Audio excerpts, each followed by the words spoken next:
नवनवीन व्हिडिओ पाहण्यासाठी व आमच्या सोबत राहण्यासाठी चॅनलला सबस्क्राईब करायला विसरू नका।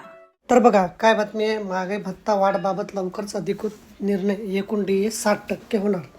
महागाई भत्ता वाढ संदर्भात आताची मोठी महत्त्वपूर्ण अपडेट समोर येत आहे। सध्या सरकारी कर्मचाऱ्यांना माहे जुलै 2025 पासून 58% दराने DA मिळत आहे। आता माहे जानेवारी 2026ची DA वाढ बाकी आहे। सदर DA वाढीबाबतचा अधिकृत निर्णय लवकरच निर्गमित होण्याची शक्यता आहे। ऑल इंडिया ग्राहक निर्देशांक माहे जुलै ते डिसेंबर 2025 पर्यंतचे सर्व ऑल इंडिया ग्राहक निर्देशांक जाहीर करण्यात आले आहेत। सदर निर्देशांकांच्या आधारेच जानेवारीची DA वाढ निश्चित केली जाते। किमान 2% वाढ निश्चित आहे। माहे जानेवारी 2026 पासून किमान 2% DA वाढ निश्चित झाली आहे। त्यामुळे एकूण महागाई भत्ता 58% 60% पर्यंत पोहोचणार आहे।